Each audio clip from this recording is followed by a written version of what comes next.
Somebody in this document thinks that 10 a.m. is early. We'll get to it later. But somebody says she comes early, so I got up early at 10 a.m. Oh, I missed that. Here we are. It's not okay? early. You okay? I'm going to be okay. You all right?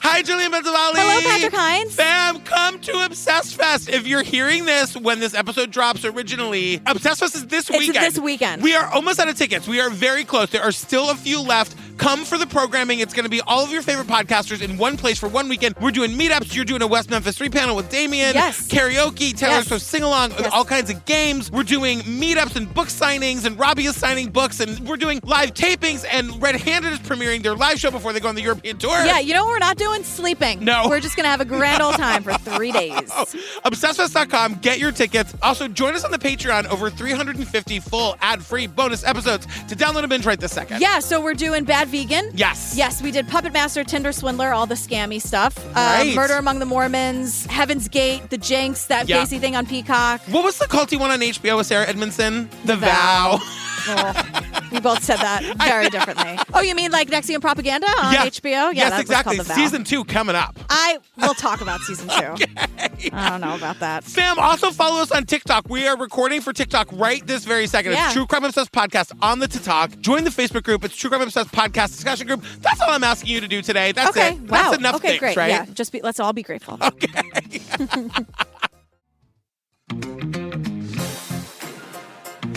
All right, girl, what are we talking about today? Murder in Ypsilanti, Keith Morrison investigates. We're going to go right ahead and not pronounce that Y. What? Isn't it?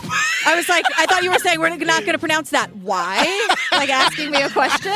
I was saying Ypsilanti the whole time. You and Keith. I know. But then I started calling it Ypsilanti. Okay. Just to be right on brand. Darcy Moran calls it Ypsilanti or Ipsy. Ipsy, I love it. And I love Darcy. So. Oh, I bet like on a fun girls' night out, they get tipsy and Ipsy. You know there are every bachelorette party has shirts or straws or a sash that says... Just like a penis shirt that says, tipsy, let's get tipsy and Ipsy. I promise you.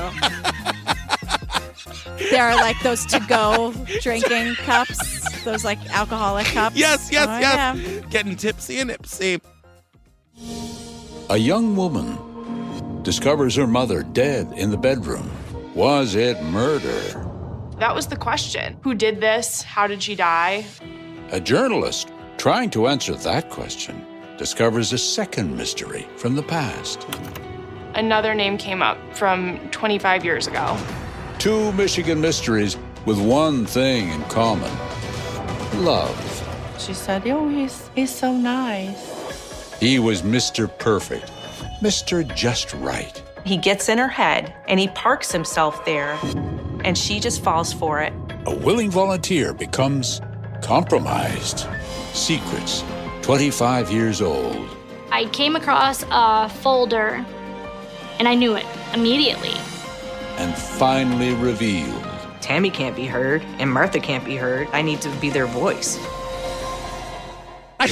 Oh, God, here's my joke here. Okay. I said, we got to jump right in. We got a lot of information up top. Keith has got no time to waste. He's got 45 minutes left on this planet. Keith Morrison's got bite your 45 minutes left. We need him. We got no.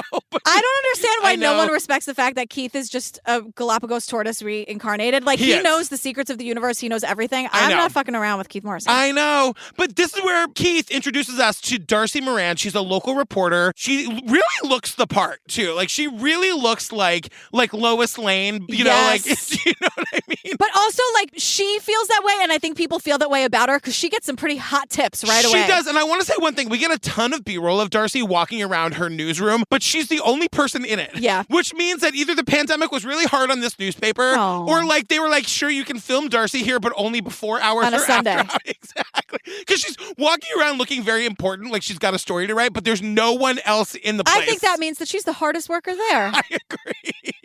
There wasn't Dateline who said, No. it wasn't Keith who said, hey, we're only she's like, no, this is when I work. Yeah, totally. I have a It's free just always. minute at like 3:15 a.m.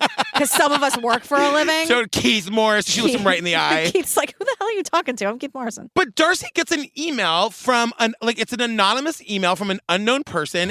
It is this email that says someone has died, and do we know who killed her? an email from a stranger implying murder.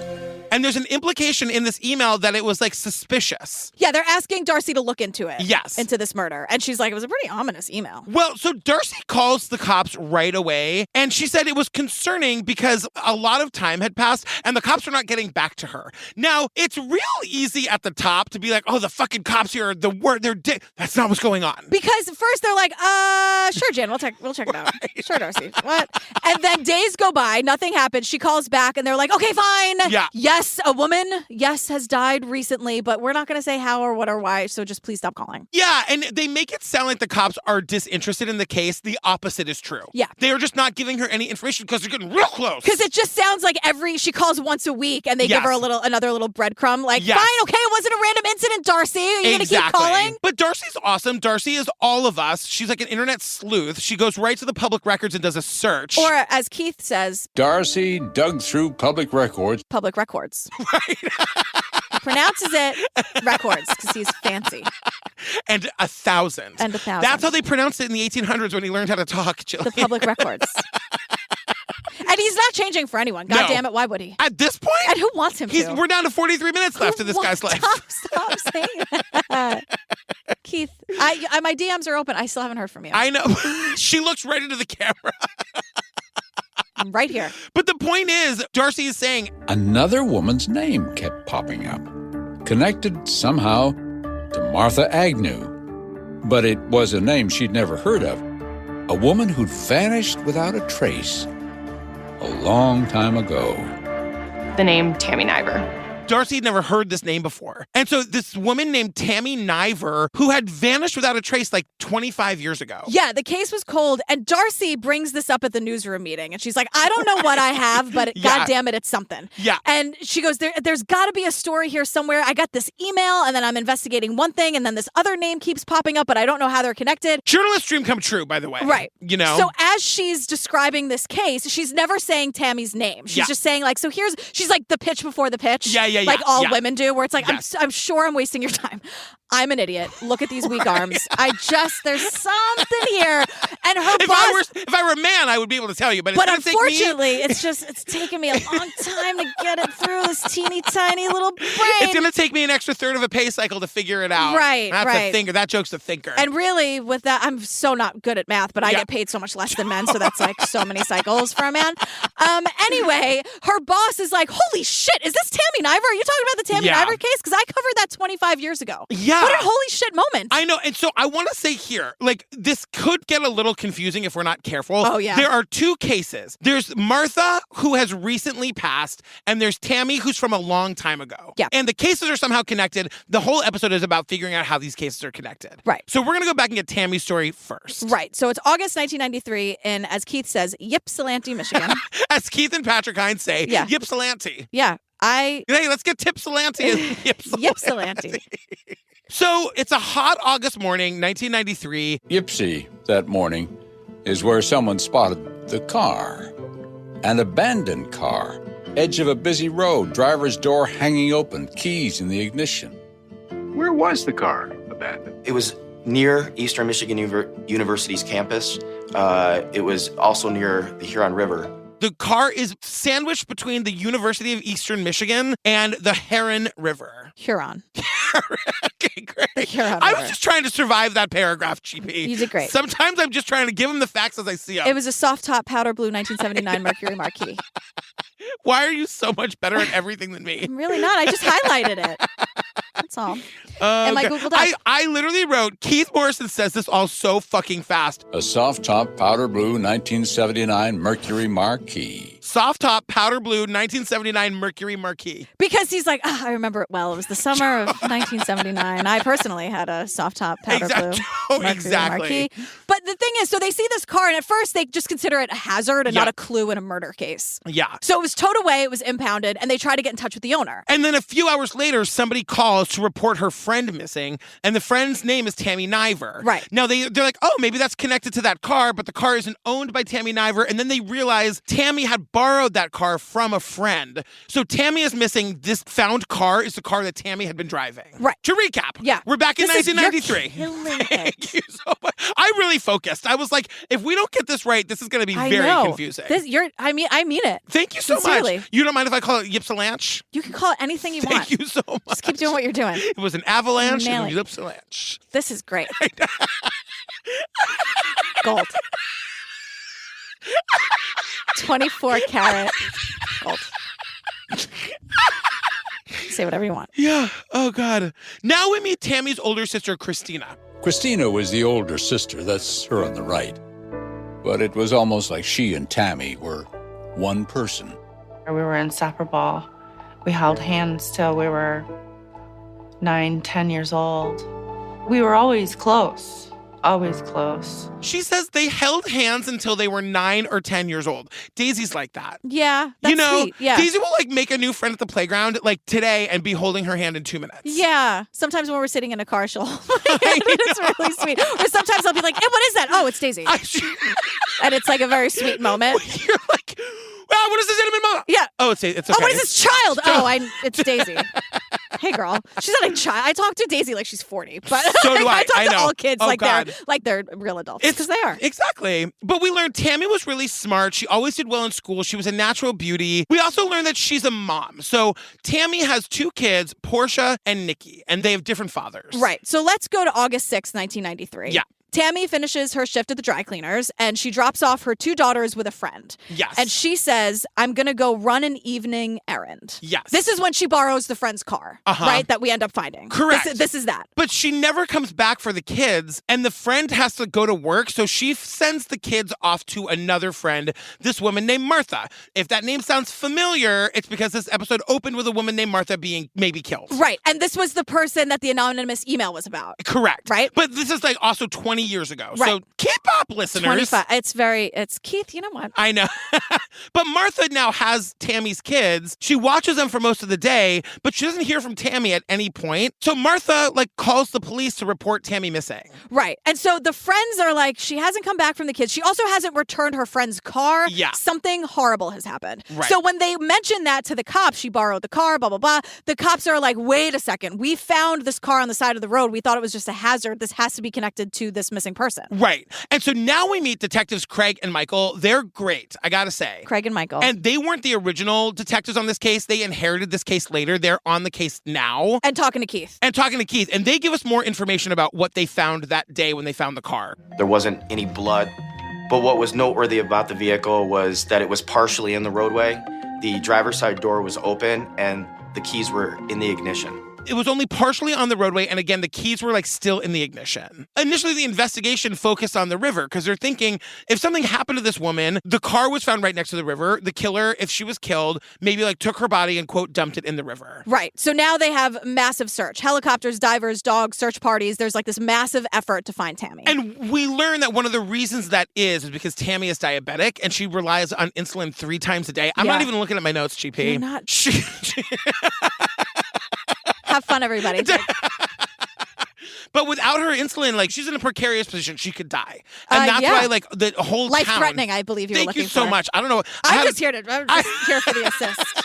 I had a Red Bull. It's really kicked in. I'm kind of sweating. Okay, I get it. I'm sweating, I just You're said. You're sweating? Yes. But they're really trying to find her because if they don't find her soon and she's still alive, she's going to die. Right. So Martha gets temporary emergency custody of Tammy's 2 daughters. Which is kind of crazy to me because we're gonna meet one of the kids' dads in a second. And we, her sister's and there. Her sister's here. Yeah. But, we also learned, and I just loved knowing this, that Tammy lives in this apartment complex where there's a group of moms that all take care of each other and watch out for each other's kids and plan birthday parties and play dates and stuff it was a nice community of moms and women. It really takes a village. Yeah. what they're mentioning is that, like, Tammy had a lot on her plate. She had 2 young daughters. She was working at the dry cleaner. She was also studying accounting at the community college. And everyone's saying, like, she would never leave everything behind, her insulin, her kids, her family. No one ever does. Like, No. because one of the first things they're going to be like, was she so stressed out with all of her responsibilities that she took off? No one, well, you can't say no one. In all of the episodes that disappeared, I covered, it happened twice. There's 9 seasons of that show. Oh my God. Yeah, it happened twice that people actually walked away on purpose. Yeah. But, like, that just doesn't happen. Right. But Keith goes, Anyway, Tammy was diabetic. She couldn't survive without her insulin. anyway, Tammy was diabetic and couldn't live without her insulin. And I'm like, Keith. I know. Keith does a lot in this episode of taking us right to the precipice of an emotional moment and then, like, changing course. Anywho. Right?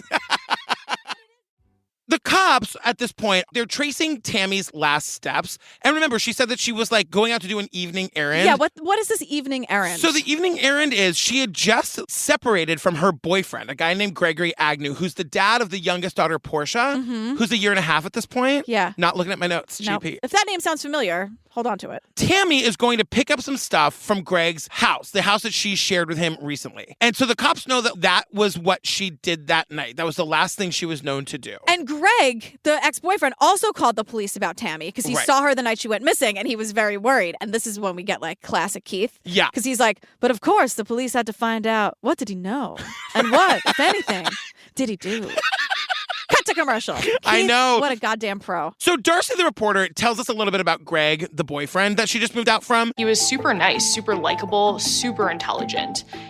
He could fix anything, is what we were told. He could take, I remember the quote well, she said he could take 3 radios that were broken and make 1 beautiful radio. Really intelligent guy. He could take 3 radios that were broken and make 1 beautiful radio. Okay. That's the weirdest. You know what's great about that guy? You know what's beautiful about him? Yeah. He could take 3 broken radios to make 1 really good one. It just seems like such. I know that there are people, and they're valuable people, where it's like, oh, you know who could fix anything? I have a friend, my friend Ted is like that, where he just was like, yeah, you get the lug nut and you do the this. And I'm like, oh, and he's like, I have them in my back pocket. Like, he's one of those guys, like, they're great and whatever, I love him. But I grew up around lesbians, girl. You know exactly what I'm talking about. I know 8 people like this. Exactly. But this is always a thing that I think people use to, like, make excuses for some, where it's like, he changed that light bulb for me once. Totally. Good guy. And I'm like, Like, I feel like people use that often as, like, he could fix anything. And I'm like, right. So he would never kill anyone. Okay. How'd you get from here to because there? I think what the person is saying is that we can't lose another one of those No, but to he's prison. so valuable. We Like, need them here. They are, like, above the he law. rewired my lamp and fixed my garage door and, like, you know, Also, like, just get a new lamp. Why are we rewiring lamps? I don't know. That was, like, the Jesus. most annoying and frustrating thing I could think that someone would have to do. Because I went from change the light bulb, which is like, okay, anyone can change a fucking light bulb. Yeah. But rewire a lamp? Rewiring a lamp? Come on. It must be expensive, right? I would never know. I would just get a new lamp. I don't know. Okay. I don't know. Moving on. So the cops go to Greg's house to take a report, obviously. He's the last person to see her. And he says, Greg told the deputy that Tammy had shown up at his apartment after midnight on the night she vanished, and that they made love. He represented his encounter with Tammy that evening was that it was cordial, that they had sex, and that Tammy had left on good terms. she left on good terms at like 2 a.m. Right. And so if they're on such great terms, why they break up? Exactly. That's my major question here, Greg. And according to Greg, his answer is, well, you know, I was just sick and tired of Tammy's jealousy. Right. And I'm like, see, but now your story already isn't making any sense. If you just needed to get away from her because she was, come on, I know. Greg. We'll get more into what he has to say about the jealousy in a minute because I have a lot to say about that. But he says that, like, she wanted to move out. I said fine. I even helped her move out. Like, we stayed on good terms. That's Greg's story. Yeah. And I'm like, it's not mutual. Stop it, Greg. Because also, we get this, like, co-worker of Tammy's from the dry cleaning place who says, like, days before she moved out, he shows up at the job and, like, raises hell. He comes to the job to have a fucking fight. I know, in front of everyone and just cause all this drama. And so what we learned, though, is that this happened a few days before she was reported missing. Yeah. And she was reported missing. Like, if you do the math, that could very well be the same day that she was murdered, like having that fight. Oh, totally. Yeah. Right. Of course. So scary. And we learned, too, that the cop who took the report from Greg's house, she described it as a strong odor of cleaning agents. The apartment in general was very dirty, and yet there was this odor or smell of bleach. and, like, we see the toilet here, too, and it's not clean. It's so fucking gross. And like, there's shit Like if you're using everywhere. bleach, throw it down that fucking toilet. I know. And if you're going to use bleach to clean up after a murder, I know. If you're here cleaning anyway, Yeah, but again, like just do the whole room. stay stupid, please. I know, we stay love stupid. that. Yeah. But it's also like you just can't be bothered because they smell the bleach, but it looks like a pigsty. I could not believe when we saw those pictures remember we used to talk about like boys' bathrooms all the time? Yeah. This is the epitome of that. Oh my God. Disgusting. So because of the bleach smell, detectives go back the next day with a search warrant. I'm like, again, he was the last person to see her alive. The place stunk like bleach, but it's 5 o'clock. It was the ex and the fight and the this and the that. You know what? We're going to wait. We'll go back tomorrow. Yeah, I need my meatloaf on the table, says the cops. They go back with a search warrant and they find Tammy's purse. Her insulin is gone. And everyone's like, so she took her insulin but left all of her other, like left her purse. Like this doesn't make any sense. And also uncommon in a small urban apartment, they found a shovel. This was an apartment where it was within a building, and it didn't make sense to the investigators that there would have been a shovel. Why did Greg have a shovel when he didn't have a yard?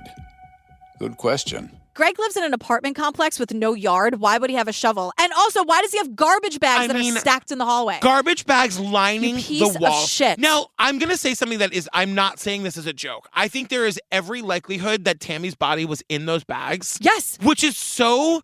Like there's a fucking cop in your living room taking a statement, and you have your dismembered girlfriend's body in trash bags in the hallway.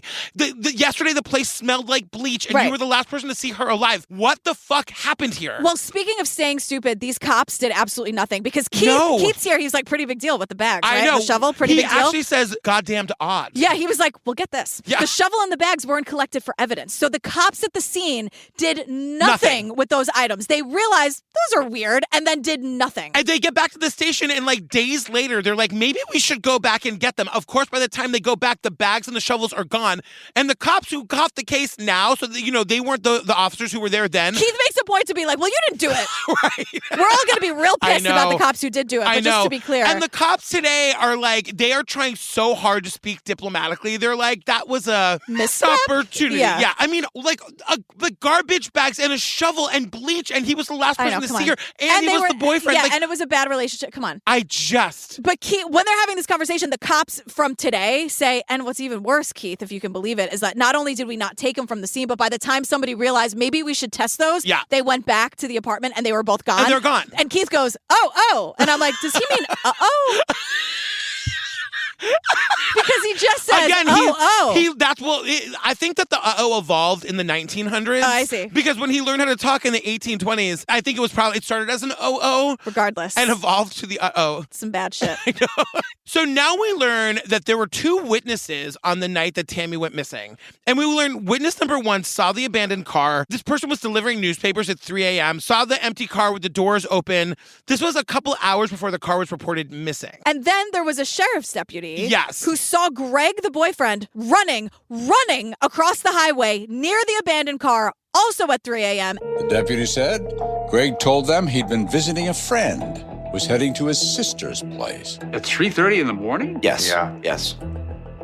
Was there anything unusual about him? Did he seem disheveled or anything? He was running across the roadway, and when the deputy made contact with him, he was out of breath, and his pants were wet from the knees down. And his pants were wet from Soaking the knees wet. down. The cops now were like, well, the cop who saw him, this reminded me so much of the cops who let the Zodiac killer go. Oh, yeah. Remember that? I do. Because this was like, the cop sees this guy in this real suspicious area at 2 o'clock in the fucking morning. His story is that I was out with my friends, and now I'm going to see my sister. I'm running to my sister's house at 3 in the morning, soaking wet. Which is, he did not mention that he was with his ex till 2 a.m., which is what he eventually ended up telling police. So we're catching him in lies. Of course. But the cop at the time was like, well, this looks really weird, but like, you're not breaking any laws. So they check his ID and let him go. Great. And I guess, like, thank God we know this. But like, fam, I'm going to tell you a secret. This murder never gets solved. Yeah. And it's like the cop, there was like a cop as a fucking witness right there. Yeah. Like, essentially what happened, I mean, the guy's wet. He's leaving the scene of where the car was. He obviously killed her in the car, dragged her to the river, and then ran for it. And this cop was there when it happened. And he's like, it's weird, but not a crime. And I'm like, I well, know. How, can you ask him a question? Or could, like, maybe if this guy's soaking wet and you can't, like, detain him, maybe you walk down to the river and just see if there's anything suspicious. Right, just look around. You know what I mean? Just look around. It's 3 a.m. What else after are you all. doing? You're already You know out. what I mean? So 5 days after Tammy's disappearance, Greg is questioned by police for a second time, and now he's down at the station. This is my favorite part of the whole thing because we get to hear Greg the ladies' man? Yeah, Greg the ladies' man in his own words explaining why they broke up. Remember, Keith has seen this before, even Yes. though Greg isn't talking to Keith. Remember when we were doing the bonus episodes Totally. and that guy was like, Keith, guys like us, you know? These women, they know. will not leave me alone. This is what Greg says too. So, like, we hear the audio of this interview. The cop was like, so why'd you guys split up? And Greg is like, every time I go somewhere, no matter where I go or what I'm doing, I always end up running into a female that ends up talking to me. It's just a friendly little conversation. It's things, no numbers, no nothing. But this sort of thing made Tammy jealous, Greg said, and it took a toll on their relationship.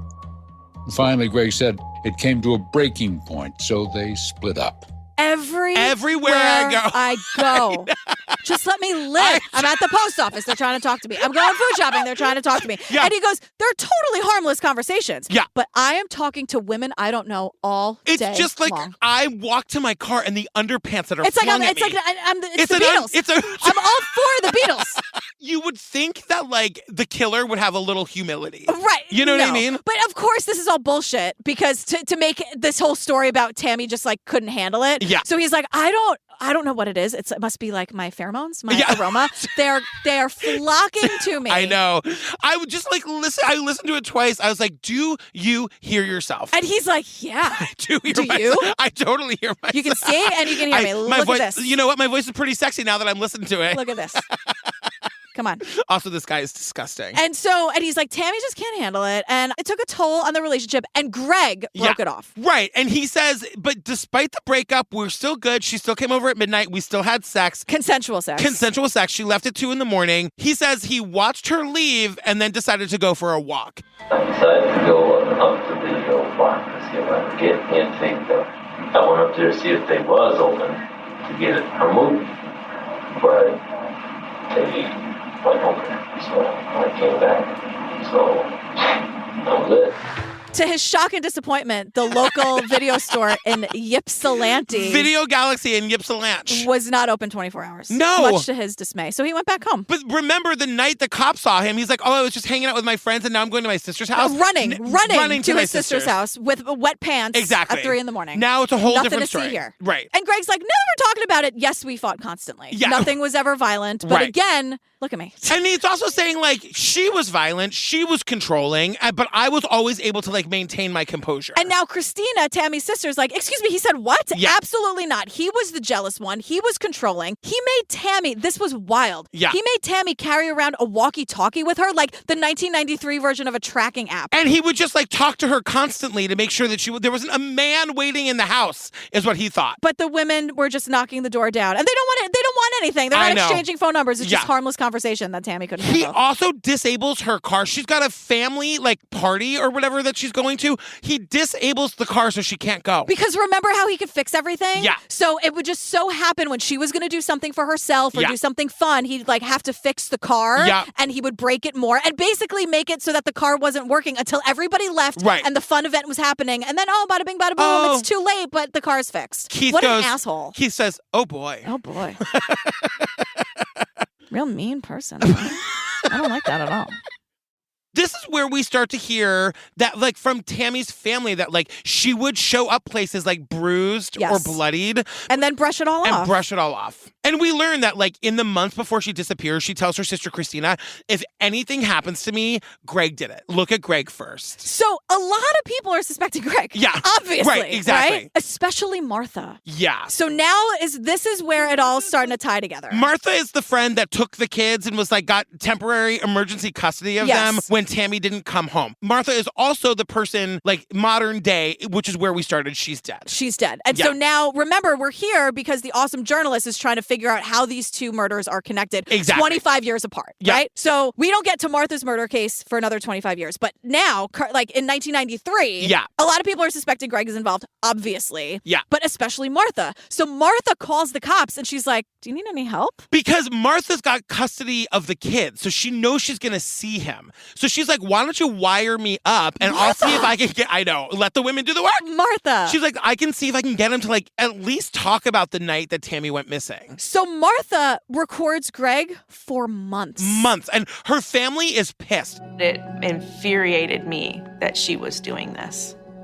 Why? Because she was putting herself, a single mother with 3 kids, in harm's way. You got to think about your family. What are you doing? It's dangerous and irresponsible. Yeah. And then Martha finally stops recording, but not for the reasons you think. Because a few months into the thing, she starts dating Greg, and she says she's in love with him. She switches from thinking he killed her friend. So much, not just thinking enough to wear a wire and put herself and all of these kids that are in her care at risk, and not listening to her family and just saying, I mean this. This means so much to me. I'm going to wear a wire to going to Friendly's and taking the wire off and now being in love with this guy. And we should also say that the 2 kids, Tammy's kids that Martha had temporary custody of, were adopted by a foster family. Yes. So like as Martha's like falling in love with Greg and moving in with him, and he's the father of one of those kids are not there. Good. They are, thank God, those kids are, and we meet them as adults. They're here in this documentary. Yeah. But now, so Donna is Martha's sister, Martha who's falling in love with the murderer. Yeah. So Keith is like, Greg was Mr. Fix-It. And, that was really charming. And then Keith's like, Martha saw him as the fix to her problems. Martha saw him as the fix to all her problems. Keith? Does he write his own copy? He has to. Totally. Maybe he didn't start writing his copy, but I think he's like, I know what I can do. Yeah. I know what they want. I know what I can do. But there was one missed opportunity here, and we'll get to it in a minute. Okay. So Martha has 3 kids of her own. Yeah. And they move in with Greg. And one of the grown kids is here now. Yeah. And is saying 2 of them are. 2 of them are here. It's Michelle and Kristen. And Kristen's the younger one. And we meet her first. And she's like, he was As dad. you know, he was always in your life. Yes, he was dad. For Kristen, especially so. She was just a year old when her mother fell for Greg. You were Daddy's little girl? I was Daddy's little girl. he was this amazing father figure. And people are saying that he was fun. He would take the kids and do fun things. But he was very sheltering. And he'd bang pots and pans to wake them up in the morning. You know what, though? I got to say, Give me a break. that's a tactic I'm not opposed to. Get outta I'm here. telling you, sometimes it takes a while to get those kids the fuck up. Really? Yeah, I mean, Daisy's not Pots the and easiest. pans. I'm just Do you even know where your pots and pans are? Do you have pots and pans? Look, I used to bang them for the healthcare workers. Oh, remember? Yeah, That's right. Totally, 6 o'clock, 7 o'clock every night, whatever. Yeah. That's an annoying, obnoxious thing, banging pots and pans to get kids out of bed. I can see it. I can see it being funny. Because Kristen's like, except for that part, I hated the whole pots and pans thing. Yeah, totally. So Martha and Greg settle into this like normal-ish life, they say. Greg is like the local handyman in the town. Martha works for like a test-taking company. She like reads like essay questions. Yeah, like what? Like Bridget Everett in That Somebody Somewhere show. That's exactly it's like what a her job real is. job. Yeah. Totally. But there's a moment where someone's like, it was like the real domestic dream. And I'm like, Keith, how about a little, or was it? Keith, what are you doing? Asleep at the wheel here? I'm telling you, the guy's got 30 minutes left. Stop! The countdown clock is on. We need him. I know. He's going to get Lori Vallow. God damn it. Oh, he's my getting God. Pam Hupp. He's doing some good work That's out there. That's going to be the last gasp for Keith. He's following cases for 10, 20 years, this guy. Just let him live. Don't worry about Keith Morrison. He's just let him do his thing. He's fine. I want the guy. I'm not wishing death upon him. It's just like I can see it creeping up his leg. Oh, he's going to outlive us all. Maybe. He will outlive Here's us all. the hope. He was here when the dinosaurs were here, and he's going to be here long after us. Okay. All right. Just observing and judging. So we learn that Martha's family is very close, and like the daughter, Michelle, the older daughter, is like, my family celebrates everything. We have parties for every occasion. The entire family comes. Greg, not invited. They hated I know. Greg. He was never invited to anything. Because can I just say, like, her entire family had to tolerate Martha putting her life at risk to fucking chase this guy with a wire, and now she's fucking living with him? Because she thinks he's a murderer. I know. Like, come on and now. Martha, you did this to yourself. I'm sorry, but like you convinced your family that he was a murderer, and now like they don't want to be around him because he's a murderer. Right. Come on. Right. But one of Martha's daughters says, look, here's how you know how much we all hated him. Yeah. My biological father was allowed over, even though I was being sheltered from him. Even though he used drugs and he was in jail, he was still allowed to come to family functions. So it was very obvious to me that something was very wrong when my mom decided that she had fallen in love with Greg, and now Greg wasn't allowed to come to family functions. He was invited to all the parties. Yes. Right? So she's like, you know why? My dad's not a murderer. Yeah. This guy might be. And Michelle, when she was a little kid, would say, she would ask her grandparents, like, why isn't Dad Greg invited to the parties? Right. Her grandparents would look at her in the eye and be like, because he's a fucking killer, kid. Okay, yeah, there are a couple of, they're like, hey, 10-year-old, it's because I we know. think he killed that friend of your mom's. I know. Come on, there's got to be a better way. I'm telling you, go to the TikTok and find the video where I talk about telling Daisy about the JFK assassination. Yeah, she's got to learn sometime. She's gonna learn. I'm just saying, like, sometimes it's better to just tell the kids the truth because, like, the kids are in danger. Absolutely. Daisy has a lot of distance from the JFK assassination. That's true. This is super close to home. Yeah. This happened, like, you next make a door. solid point. So I feel like there's a little more. Well, I'm glad she knows because one day, Michelle, the oldest daughter, was snooping around in the garage, which I said, I fucking love. This kid is me. Yep. She comes across a folder that's marked Niver. And she says, I knew right away it was Tammy. And she opens it up. Inside were old newspaper clippings about Tammy's case. Michelle took the folder to her mom. She and her mom had always talked about everything. But this time, She said that it wasn't any of my business to go through the folders and took the folder from me. The mom, Martha, snaps it out of her hands and is like, this is none of your goddamn business, And kid. remember, like, Martha and Tammy were so close that Martha had temporary emergency custody of Tammy's kids. So just to be super clear, Martha is the current girlfriend of Greg. Tammy is the one that's missing. Right. So I just want to remind everybody who we're talking about. There's lots of glad. names. You're excellent at this. And Michelle's like, all right, this is super weird. And also, Greg is getting weird and aggressive. And Michelle is the daughter. Right. Michelle is Martha's daughter. Plus all the stuff about her grandparents saying, yeah, he's probably a murderer. Yeah. She goes to her guidance counselor, which I'm glad schools still fucking have. She goes to her guidance counselor and says, my mom is in danger. My stepdad is definitely using more than just alcohol. He's becoming super aggressive. He's trying to show my mom that he's physically stronger than her. Yeah. And I don't feel safe. And this garbage fucking guidance counselor breaks rule number 1 and is like, well, let me just call your mom and talk to her about it. Because, yeah, she's like, well, you know, if someone's in danger, like, I have to call the adult in the room. And it's like, wait a second. Call Child Protective Services. Get these kids out of this fucking house. Right. Like, what kid in that school is going to feel safe going to the guidance counselor Nobody. saying, I don't feel safe at home? Because the last time somebody did that, they called the person they were talking about to get confirmation that, like, shit's going down. Right. And so Michelle, the daughter's like, all right, well, then I won't say anything. Never mind. Right. Never mind. Forget it. So nothing happens, which means that now years are going by. The Yeah. case goes cold. And this is when the two detectives, Michael and Craig, get the case after years and years. It's 20 years since Tammy went missing, and Martha, who's like the current girlfriend, wife, whatever, and Greg are still living together. And the cops find a witness out of state. We traveled to go interview her out in North Carolina, and she did, in fact, provide us with information that Martha had shared with her years prior, that Greg had told Martha that he was responsible for Tammy's death and disappearance. Greg confessed to Martha that he had killed Tammy. Right. And what happened, it was an accident. They got into a fight. Remember, it was never physical, though, Yeah, Greg? exactly. They got into a fight. He pushed Tammy. Tammy hit her head on the table and died.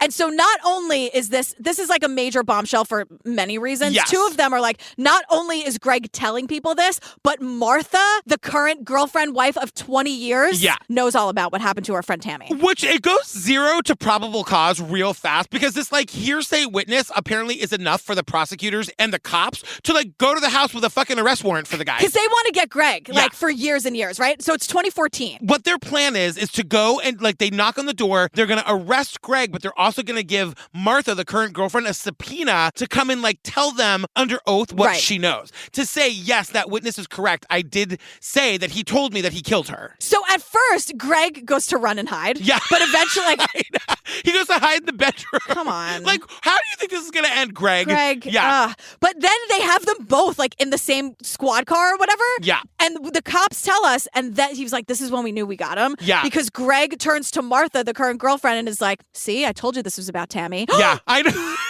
I know. Why? I know. But then, so they get Tammy in like an investigation room or whatever, interrogation room, and under oath, she denies, she says that witness is lying. He never told me that he killed Tammy. Like, that never happened. And I just said, like, of course she said that. Of course. She's been abused and brainwashed for 20 fucking years. Yeah. Like, what do you think she's going to say? Well, like, if this was the only thing the cops had to get the guy on, they way overplayed their hands. Way overplayed. Yeah. Especially because the very next day they go home and get married. She came over and she said to me right away, I'm going to marry your dad because I don't ever want to have to be questioned ever again. Marrying Greg would give Martha spousal privilege, meaning she couldn't be compelled to testify against Greg. So that Martha can't testify against Greg. And How romantic, by the way. Someone says it was a small, casual wedding. Everyone hated him. No one was coming to that wedding. Don't call it a small, casual wedding. Nobody supported the marriage. No. Nobody showed up. Kristen, the youngest daughter, who's also been brainwashed by this piece of shit, was the only person who thought she was maybe a little bit happy about this. Don't call it a small and casual wedding. Say everyone hates this guy, and I'm marrying him for spousal privilege. Right, and Keith tells us that Sheila, who's Martha's sister, took a hard pass. Yeah. So after Greg and Martha get married, fucking Greg, the killer, sues the town for wrongful arrest. There was a concern that we would have to release some of the investigative information that we had in regards to the Tammy Niver case. So there was a decision made about not releasing that information and going ahead and settling the lawsuit with Greg Agnew. And in order to preserve those records, they settle with the guy. They pay the guy $45,000 fucking dollars, even though they know he killed Tammy. So Greg's all happy about this, and they're like, let him have it. Let's pay him $45,000 for now, because we have bigger fish to fry. So we jump to October 2017, and Martha, the mom, calls one of her daughters crying, and the daughter can hear Greg in the background, like, screaming and losing his shit. Like, this is where we see Martha, the new girlfriend, and Greg, their relationship really unraveling. Like, over the last 20 years, and now it's really, really coming to a head, because Martha can't, especially when you're in a situation like that, your whole family hates him, you're not going to say, like, you guys were right all along. Totally. No one wants to say that, and now it's unraveling to a point where she's confiding in her own kids. Yeah, and she goes to stay with one of her kids, and Michelle, the older daughter, is like, Mom, I've been telling you this like for forever. And the mom's like, I'm ready to go. I got to leave him. And Michelle's like, are you sure you're never going back? She said, yes. He held me down, and he wouldn't let me leave, and then took my phone and ripped it out of my hands and told me that if I leave, never to come back. And then said, if you ever leave, never come back. Right. And so Michelle's like, great, so you're leaving and never coming back. Awesome. Sounds like a plan to me. And that's kind of what happens. And it's Martha's birthday the next day. Right, her 50th birthday. So she makes this decision. She's going to leave. She's with her daughter. She's celebrating her 50th. And they go out to dinner. It's Martha and her daughters. Greg, of course, once again, not invited. He's like, story of my life. And I'm like, you asshole, you deserve it. You're a fucking murderer. You're a murderer. But while they're at dinner, and they realize that Greg, this asshole, steals Martha's car while they're in the restaurant. Like, they're all done. Like, they have their leftovers. They can't wait to eat their, like, Rudy Tooty, fresh and fruity the next day. I know that's IHOP, whatever. And she's like, my fucking car's gone. It's gone. And so then we get this insane story about how Martha moves in with her daughter, Michelle. And less than a week later, there's a house fire at the house where Martha was living with Greg. And, like, there's a whole insurance thing where he's, like, pocketing the insurance money. But, like, while the house was being rebuilt, the insurance company rents a house for Greg and Martha down the street from the house that was on fire. But the judge, because they're getting a divorce, makes it so they can't be there at the same time. So they have to split the house. From 7 p.m. to 10 a.m., my mother could be in the home. And from 10 a.m. to 7 p.m., Greg could be in the home, initially with the only two of them having a key to the home. This is insane. I've never heard of anything like that. This is out of a Bizarro sitcom, because if in a sitcom it would be funny, but now it's fucking dangerous because this judge doesn't give a shit about this woman. Yes. Like, at all. Like, the fact that this is a thing where he's like, oh, we'll do that thing where you have to share the house. And, like, who's regulating when Greg can come and he has a key, he can come whenever he wants. Exactly. It's so dangerous and stupid. And my thing is just like, oh my God, why aren't you staying with your daughter? Because no one ever thinks that their person is going to murder them, I guess, right? Whoever this judge is, I know. This was a fucking dingbat bonehead move. And just like, can you give a shit about people? Can you give a shit? Like, this is a woman in danger. Yes. And now you're going to, like, tell her ex exactly where she is and give him a key. I know. And tell him when she's going to be there. And who is regulating when Greg can be there? Nobody. Totally. Well, and then also, so Mike and Craig, the current detectives, they hear about the divorce and they're like, great, let's go see her, see if her story has changed. It hasn't. It hasn't. They go and interview her again and she's like, nope, he still never told me that he killed Tammy. So, like, they're kind of just at a loss. Like, they're looking for anything to get this guy on. And then eventually on February 17th, 2018, Martha goes missing. She's supposed to pick up her grandson at her youngest daughter's house. So I got up at 9 o'clock because I knew she was going to at least be there by 10. 10:30 goes by, she's still not there, and I'm calling, she's not answering. What were you thinking? Were you worried? I was scared. I was terrified. Why? Because she wasn't answering the phone. It's not like her. Kristen starts calling her, and she's not answering the phone. And this sends Kristen into a panic. Especially because everyone knows that Martha spent the night at the rental house that she shared with this piece of shit. This violent, scary person. Right. So now they're terrified. So Kristen is like, the only other place she'd be is at the house, so I'm going to go over to the house. She gets to the house, and she's like banging on the doors. She can like look in the window and see like her mom had set everything out to leave quickly the next morning. Yeah. And it was all still there. And so Greg, of course, is the only other person with keys to this house. Right. He's there. Yeah. He's in the house. He opens the door to let Martha's daughter in and lets Kristen in to discover her mother's dead body wrapped in a blanket. And so this asshole. She collapses on the floor, and then she's like, apparently Greg is like, what's wrong? Sees Martha dead, goes, no, runs away. How'd she get under a blanket, you piece of shit? Exactly. Stop with the acting. And we'll get to him in a second, but Kristen is hysterical. She calls her sister first, and then she calls 911, and we hear this 911 call, and it is harrowing. You know how we learned that when you call 911, it starts recording you before the dispatcher picks up? As soon as it starts ringing, it's recording you, and she is screaming through the ring. Screaming. Yeah. And before you can even hear it like fully connect. Totally. And that really, like, I was like, oh my God, this is what we hear about all the time. I know. Like when Pam Hupp lied. Yes. Oh, yes, 100%. It's the opposite of that. We're going to play a piece of it now. If Yeah. you don't want to hear it, just skip ahead 10, 15 seconds. Yep.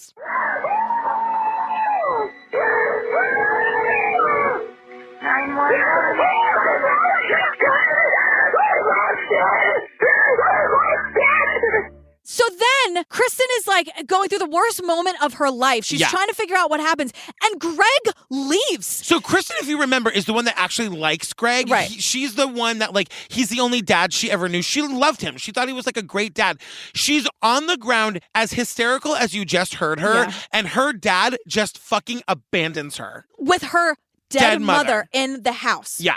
And I can't understand. He just bailed. Of course he bails. Yeah. I mean, I can't understand. I mean, he did this, obviously. Obviously. So Detective Mike, one of the detectives we've been talking to the whole time, he's one of the first on the scene, and he explains what we're looking at, which is basically she was in the bed with a towel wrapped around her head. It looked like maybe she had just got out of the shower. Right. And there's a hypodermic needle on the table, and he's like, the whole thing was kind of staged to look like she had OD'd on heroin or something, but he has a lot of experience in that world, and he's like, the gauge of the needle was all off. Like, nobody who uses IV drugs would use a needle like that. Right. And also, like, fresh out of the shower. It just doesn't really make any sense. And then he's like, also, there were all these, like, coffee grounds all over the nightstand. Yeah. But no coffee or no pot, no coffee, no nothing. Yeah. Just, like, the coffee grounds just, like, sprinkled around. Yes. And a half-empty tequila bottle. And he's like, this is the worst staging of an overdose I've ever seen in my life. He actually says we were a little befuddled with that for a while. Oh, okay.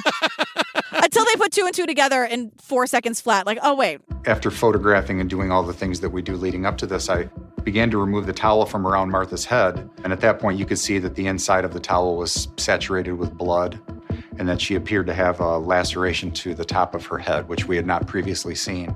And so at that point, it was, let's push pause for a minute. Things have changed entirely. That towel is soaked with her blood, but there wasn't blood anywhere else. Right. And so they're saying, obviously, this murder happened in the house, which means somebody spent a lot of time in here cleaning up. Remember when Tammy went missing and the cop was there and was like, weird, your filthy house smells like bleach? Right, but it's still filthy. Yeah. And so they say, like, it looked like someone let themselves in, killed Martha, and staged it to look like an overdose, to which Keith asks, Who could that have been? Who could that have been? Right.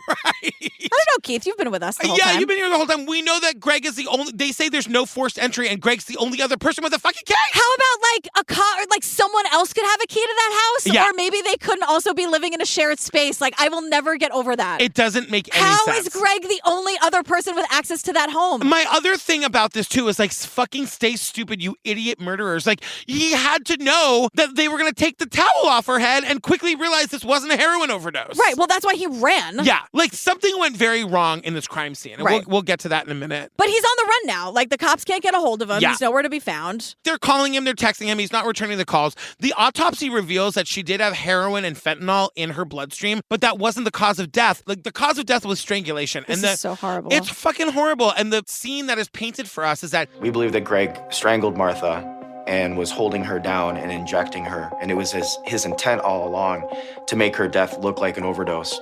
But it's our belief that she fought back and that he had to restrain her while he was attempting to inject her.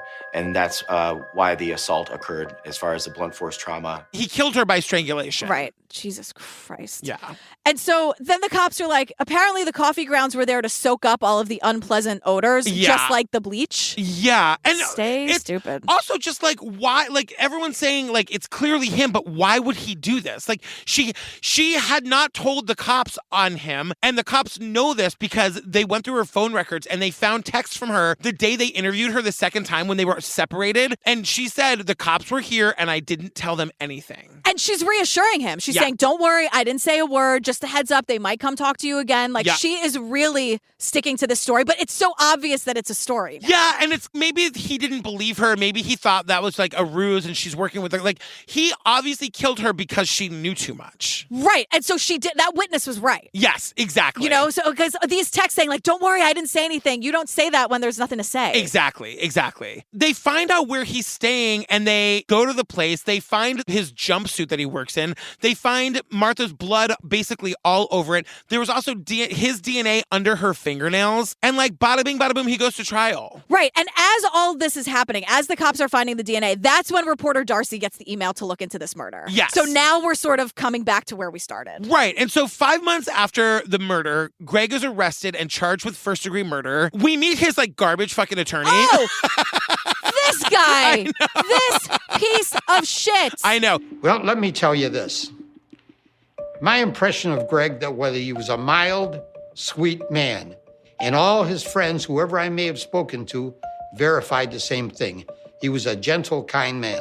For his money, Greg's a real sweet, innocent, docile guy. He's just like, DNA proves nothing. Right, exactly. DNA is meaningless. Yeah. DNA has nothing. And then he like talks a lot of shit about Martha. Yeah. He's just like assassinating her character. He's a piece of shit, this guy. Right. And so on August 26, 2019, the trial starts. And the big question was, would the Tammy story be allowed in to show that he has a pattern of doing this? Because the body was never found. He was never charged with that murder. And so the defense is trying to keep it out, but the judge lets it in. Yeah, I was shocked by that. I was too, but I think that even the judge was like, who fucking cares? This guy's a piece of shit. He killed Tammy. He killed Martha. We got to get this guy. Let's get to the bottom of it, because the prosecution just keeps saying, like, both women need their stories told. Yes. So let's bring I mean, this is a cold case of 25 years. Let's try to get some closure here. Yes. So, of course, he takes the stand. I was kind of shocked. Like, he takes the stand. You only take the stand in your own defense when you have nothing else to lose. And you especially don't take the stand when you can't keep your story straight. Which Greg tells, like, all 4 stories he told to all the cops. Like, he totally fails during the cross-examination and just can't remember anything. He's trying to do that thing that, like, Robert Durst did and the Golden State Killer did, where they're trying to look old and feeble and like, weak. I don't understand the question, I don't know. But then they cut to, like, while he's in prison, he's, like, having, like, visits with his family, and he's, like, perfectly normal and fine and having great, like, pleasant conversations. He's talking about all the food he's going to eat when he finally gets out of here and beats these murder charges. He's just, like, a lying murderer. And then we learn, he's like, I never abused any women. And so the prosecution's like, you said any, right? Right. So they use this. This is, like, a very cool tactic that they use, because he made this blanket statement. I've never,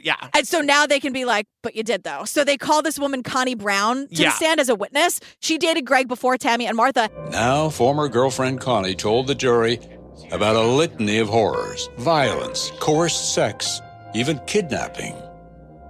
And when she tried to leave him, she said, he tied her down to his bed and threatened to electrocute her. He did all of this horrible stuff. And it's like, okay, we have Martha's story, we have Tammy's story, and we have Connie's story. Come on. This is always my favorite thing, is when we learned the trial lasted for 2 weeks, but the jury is only out for 3 hours. Right. I feel like they decided in 2 minutes, but they're like, we should probably sit in here for like an hour or two just to like they're on their phones. Yeah. Just to make it look like we did. It's so obvious, right? Exactly. We're all in. And this is also when Greg's shitty lawyer is just like, all of these women are liars. Believe no women. Keith. Believe no women. Like, that's what Greg with his, he's an egg with one follower, and it's himself from another account that he has. And it's like official Greg's lawyer. Asshole. But Keith can't handle it. Keith does that thing where he's like, oh my. And I, like, Keith tries to be professional and he plays it cool, but I love when he wears it on his sleeve. Like with Amanda Viegas, he loved her. Oh, yeah. And I loved when we could tell that. Or what was the thing he said where I don't give a flying fuck about that. A sweet flying fuck, I think. Sweet flying fuck, yes. So when he is just like, you're one of those, huh? Like when he wears it on his sleeve and all over his face, I just love it. Because Keith, this guy's a piece of shit. Yeah, and Keith is a national treasure. Yes, thank you. Yeah, you're welcome. He's got 20 minutes to live. Great. So, stop it. I know. So Greg is found guilty of first-degree murder for Martha Agnew. He gets life in prison, no parole. But all the women here aren't done. They're like, we need justice for Tammy. Because her case is still open. Her case is still open, but the cops say to us, we're very close. We're very, very close. We're probably a few pieces away from moving forward with that. We're like 2 or 3 steps away from being able to like prove that Greg did it. Yeah, and because this came out like 2 years ago, I Googled today, of course. There are no updates on the case yet, but we'll let you know. Also, Martha's family lets 50 balloons into the sky. No. Don't do that. Don't. They weren't the Mylar balloons, but they were still balloons. Please don't do that, everybody. Don't do There's got to be another way. We need the earth. We need the earth. We need it. You like the earth, right? Sure. You know, the earth has been okay to me. Yeah, just don't do the balloon thing. Oh, girl, what's the one called? This is called Murder in Ypsilanti. Keith Morrison investigates. Murder in Ypsilanti. Ypsilanti. Fam, come to Obsessed Fest. It's happening this weekend. Look, you can still get there. You can get on a plane, train, or automobile. You can walk. You can ride your bike. However you want to get there. Be safe out there. Get your own floodlights. Whatever you have to do. We're almost sold out, fam. 2,200 of your like-minded friends coming together for a weekend. All your favorite podcasters. It's going to be like very structured. Like there's lots of fun stuff happening. Yeah. But also very casual. Like grab us in the hallway and take a picture. Yeah, I'm going to be going to other like events and panels that aren't Everyone mine. is. We're all going to be just walking around in the wild. We just want to hang out with you. It's going to be so fun. It's going to be so fun. ObsessedFest.com to get your tickets. Yeah. Join us on the Patreon. Over 350 full ad-free bonus episodes to download a binge. Speaking of a party. I know. Right now we're recording our second to last episode of Bad Vegan. Yeah, that's right. This one is crazy. This is crazy. You've really been going through a roller coaster on this. You're all over the place. I texted you today. I'm like, okay, fine, I hate her. I don't need you to hate her. I just have questions. It's so crazy. You can hear me ask most of them on the Patreon because we had to edit some of them because I ask a lot of questions. Join us on the TikTok. It's True Crime Obsessed Pod. Yeah. And join the True Crime Obsessed podcast discussion group on the Facebook. Yeah. What are we doing next, girl? The Curse of the Von Dutch. Oh. So this is on Hulu. This is 3 episodes. We're going to do it in 2. We're going to split it up. Okay. Yeah. This is very much like Sasquatch. There's like a lot happening. So that was 3 episodes. We did it in 2. I forgot about Sasquatch. What a great app. Yeah. And apps. Apps. So Curse of the Von Dutch, 3 episodes. We're doing it in 2. Yep. It is talk about off the rails. Oh my God. Yeah. All right. Well, we love you, fam. Yeah, we love you. Thanks so much. We'll see you soon. Okay. Bye. Von Dutch was iconic for Y2K fashion. Trucker caps, jeans, jackets. That was like our uniform, basically. They didn't know how to run a business. It was really a facade. Come, my lady, come. Everybody on the planet had Von Dutch. That hat, it was like crack to the streets. They're awesome! I started hanging out with Pamela Anderson and Tommy Lee. Money was rolling in. North of $1 billion. Tons of girls in block parties. Champagne. Private jet. Paris jumps out of a cake. The things that you dream about doing, I got to do. All these cars and homes. It was such an amazing achievement. The difficulty was one of the co-founders was charged with first-degree murder. Get ready, because in the art of war, anything goes. Come, my lady, come, my lady. It was only partially on the roadway, and again, the keys were like still in the ignition. You are like, Am I the detective on this case? Yes. I'm actually trying to keep up in my notes. This is phenomenal. I took really detailed notes. This is spectacular. I remember a couple years ago when like school was canceled and all of like me and the rest of the moms got on a text chain about like who's going to watch your kids in the morning and who's going to watch them in the... I was like, wow, it really does take a village, and I felt very grateful for my mom village. Yeah. That's all. Yeah. That's it. I can stay out late if I want because I don't have a kid. Look, that's my thing. You are living the dream is all I'm saying, okay? I think we can skip this. So, okay, great. That doesn't matter. Yeah, I even have in my notes, what a weird detour. Friendly. Oh, and also, friendlies, they don't call the fraps, they call them fribbles. So I might not have been... Is there a Friendlies anywhere near? I'm really Googling. Google Maps. I think Friendlies is like now defunct. Oh God, it was the best food. Did they ever have a salad bar, or was that just like Red Salad Lobster? at Friendlies? How dare you? But You wash that mouth out with just like cheese and ranch. Yeah. one little piece of lettuce. So that's it. That's all you got. Do you think Keith and Casey Kasem knew each other? Oh my God. Because I feel like they're on that level at their career and just like being good at what they do. And the voices for days. Do you think they would ever just like smoke cigars by the pool and out voice each other? Right? You know? Goddamn up-tempo record. Keith's like, I hear you.